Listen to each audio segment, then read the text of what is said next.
Welcome back to the Lorry Brand channel. Are you still finding it very difficult to stay disciplined? You've set goals and then it's the second quarter and you're finding it very difficult to stay on task? Today, we'll be looking at the keys to accelerating discipline using the story of the three little pigs. The tale is a classic one. I know a lot of us of I know a lot of us have heard of it before. The story begins with the mommy pig telling her three sons that it was time to launch them, was their launch phase. I bet she has raised them for a long time, and then she thought it wise to release them to the society to go and start off life on their own. That was their launch phase, and she told them they could do anything they put their minds to if they were committed to it. Well, there were a lot of emotions here and there, but the pigs went their jolly good way. They went for a while and then they found a plot of land and decided to build. The littlest brother went and used straw. While he was very resourceful, the middle one thought, well, this may not withstand the wolf's attack. Let me use sticks for mine. The first one finished in a day. It took 3 days for the second one to finish. And then the eldest one, the third brother, came and said, I appreciate that you've done well with I appreciate the work you've put into building your houses, but if the wolf comes and puffs, he's going to level down this house because they are not strong, they are not sturdy enough. Then he goes on to use bricks in building his own house. It took him a week, but let us see, was it worth it? Of course it was, because when the wolf came, he huffed and puffed and blew the house that was made from straw. He blew it right down. He went to the little pig ran to his middle brother's house, and then what happens? The wolf goes there, blows it out, blows it down again, and then the two brothers were fast enough to outwit him and went to their big brother's study brick house, which the wolf couldn't blow down. How does this relate to parenting? What is there to learn? How does it concern discipline? What is there to learn about it? The three little pigs were resourceful. They believed in themselves enough to leave their mom's care or tutelage and then went on their own. But we'll not be looking at what the other two did. We'll be focusing on the powers of the oldest. His ability to think strategically is one thing that would definitely benefit from as parents. He was able to think about the future. If I build hastily, what happens? A time will come where the wolves attack will take my house down. While the others quickly finished so that they could go and play, he put in the work. He was not just resourceful, he was strategic in thinking. Now, a lot of us claim, or a lot of us parents, not claim really, a lot of us parents are doing the most. We're doing our very best. But is it possible that, like the first pig, we're not doing enough? Is it possible like the second one, there's more to still be done? Is it possible to borrow from the oldest pig and really commit to building excellence in parenting? Is it possible that you can stay on task instead of finishing your work in a day or in 3 days? Yes, it will take you a longer time. It will take you a lot more resources. It will take you a lot more effort. But on the long haul, when the wolf comes and huffs and puffs, will your structure stand? Will the building you're erecting right now stand? Another thing we could learn from the story of the three little pigs is is the discipline. It took the oldest, especially, to not just set goals, to commit to seeing them to the end, whatever it took. He put in the work, he was there. It is very easy these days to be distracted by social media, especially. You have set tasks, you have set goals for yourself. It's the second quarter. A lot of people have long gone cold. Like the trail leading to their goals have long gone cold. They're no longer as pumped up as they were maybe in January when they set goals for themselves, when they said they are going to be A, B, C, or D. Just a little puff from the wolf, and then their structure has crumbled. What else can you learn from this story? Really think about it. There's perseverance in play here. It took a lot of perseverance for the oldest pig to Commit to building a very, very strong house. What structure are you building right now? Are you persevering? Are you tired already? Are you giving up on those goals because the toys and hustle and bustle of life is making you really, really tired? What balls, well, how many balls are you juggling right now that are making you tired or stressed out? Have you identified what your glass balls are? Your glass balls are those balls that when they drop, they will shatter. A broken glass can be mended, but a shattered glass, you'd have to trash. What glass ball are you neglecting right now? Are you not holding delicately? What can you begin to remove from your life? What sacrifices can you begin to make? Sacrificing pleasures, sacrifice of time scrolling your phone endlessly, mindlessly, because these things are costing you something. It is costing you the time you'd have used to erect your superstructure. It is costing you the time that you'd have invested in raising your children right. What can you begin to do now, like the oldest P did, that will make your structure strong enough to withstand the huff of the wolf? What did the wolf not do right? I like to, like Jim Rohn said, learn from failures, because in learning from failures, you will know what not to do wrong, right? What did he what did the other pigs do, or what did the wolf do that made him fail? He was overconfident in himself. Yes, they are pigs. I can just go there and huff and puff. He didn't have any plan. He wasn't strategic in planning. He just went and maybe because I'm a wolf and then they're pigs, he underestimated the big pig, the oldest one, because he had puffed the raised the other houses down. He felt that he could carry that victory to this other one zone. What if he went back and planned properly? He was also very, very, very greedy. Accept your defeat, go back and re-strategize. Why do you have to blow all houses down on the same day? All right, there was no element of surprise.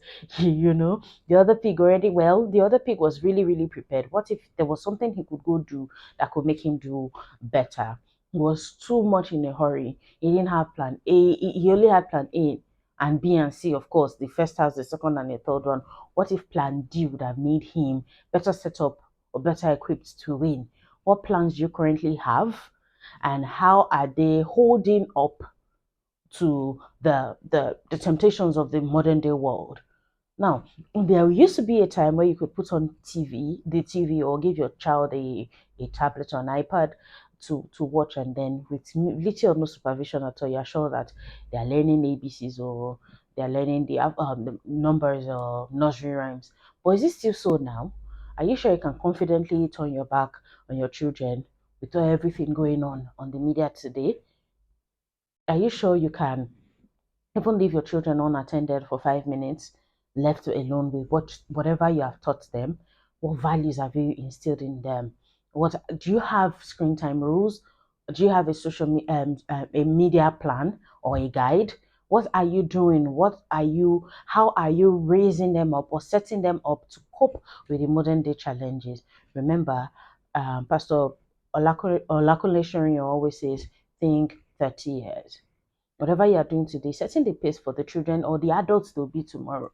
Whatever discipline you are showing them, first as their mirror, first as their map, first as their guide, first as their beacons, will determine how far they can go tomorrow in life. Are they going to be able to thrive, like in comparison with, don't raise children like for some of us in Nigeria, my native country. We're raising children like our competition is just Nigeria. We're not raising them as global players. We're not thinking about the bigger picture. We're just raising them just so they can just glide by. Are you raising your children knowing that your 4 year old, your 7, your 10, your 15-year old will maybe leave the shores of this country one day and be in the same room or compete with other children their age in other countries in the world?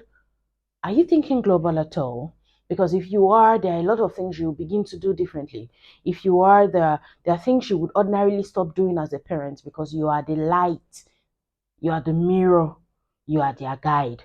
All right? You cannot tell a child to behave themselves. How do I do it when I can see you scrolling on your phone mindlessly when you have a lot to do?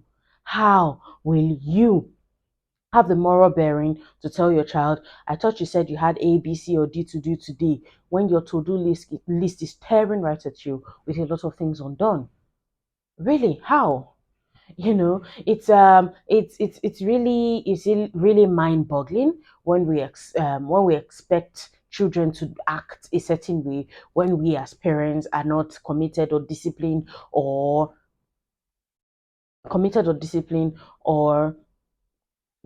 persistent enough to do these things we want them to do. How are we? Is it not much easier for somebody to see you doing something and then copy? Monkey sees, monkey does. Remember, is it not just easier for them to copy and paste the right things? What if you were doing the right thing? What if you were disciplined enough? What if you were raising them in the way they should go? Remember, when they go, they will not depart from it, right? You have taught them to be resourceful, you have taught them to be determined, you have taught them to think strategically, you have taught them to persevere, you have taught them a lot. Now that they're in their pre-launch phase, however old they are, depending on how old your children are, or now they're in their test launch phase, it's not too late. If they are actually in their test launch, it's not too late. All right. You can begin to teach now. You can begin to reinvent yourself first, because you can only truly pour from your overflow. It is when you have learned discipline enough that you can now teach it to them. You don't even need to do a classroom setup or use slides. You can teach them by your everyday action. Mommy says she wants to lose weight. Yet at 1 a.m. I can hear her eating in the kitchen, like a big bowl of maybe ice cream or a big bowl of noodles or pasta. Mommy says she has to go to work by 8, and at 7:59 she's still at home. These little things may not seem like they matter a lot, but in the grand scheme of things, they really, really do count. How are you behaving as a parent, as the grown up? How will they now borrow from whatever you are doing to copy and paste? If your child begins to act exactly like you today, will you be happy? Will you laud yourself? Will you applaud yourself and say you have done well? What lessons have you learned from this story today? Have you seen now that you can actually be resourceful, but it is not enough? There's always something more to be done. If you are doing well right now, there's 80% is good, but 90 is better. If you're doing 100%, beautiful. Why about you add 10 more percent? Give me 10 reps. When we hear gym motivation, fearless motivation, you say, give me 10 more, right? Why don't you keep pushing yourself every single day to do better? Is there any area in your discipline? Is there any aspect of it? Go back to the old our previous videos. We started this series a few weeks ago. Go back to the previous videos and see what particular aspect in discipline do you need to do better in? What do you need to begin to do today that will set you up to be a better person, a better parent that is worthy of emulation, that your children can readily copy after and then still thrive? What are you teaching them unconsciously? What are you teaching them with the things you're not saying? What are you teaching them with by your actions or with your actions? What are you teaching them with your inaction? A lot of us just give birth and expect our children to know some certain things. We expect our children to raise themselves. We expect our children to behave a certain way. If I put you in a car as a grown up now and say, okay, drive this car for 30 minutes without you having any previous knowledge, or without you having driven a car before, how would you fare? Would you be able to drive it? So why do you expect your children to maybe be disciplined, to maybe be resourceful, maybe think critically, or be able to think creatively when you have not taught them how? There are a lot of things that the classroom can teach. There are a lot more that only you can teach them as their parent. What have you learned from this video today? Will you begin now to implement? I hope so, because it is never too late. There's an adage in Nigeria that goes is now when day break. Now when you wake, now you dey greet good morning. So if I wake up at 8 a.m., I'll greet you good morning, even if you woke up at 6, right? So begin today to reinvent yourself. Discipline is a skill that can be learned. It is very possible. Look for the particular area that you need to work on and commit to the process. Okay. If you need to hold yourself accountable, if you need accountability partnership, or you need someone to hold you accountable, by all means look for. Okay, if you need higher knowledge, if you need to take a course, else, if you need to read books, please don't hesitate, because you are not just doing it for yourself, you are building a legacy here. What legacy are you building? What superstructure are you building? I'll leave you with this question. If the wolf comes and huffs and puffs, will your structure stand? Thank you so much for watching this video to its end. Do like and share.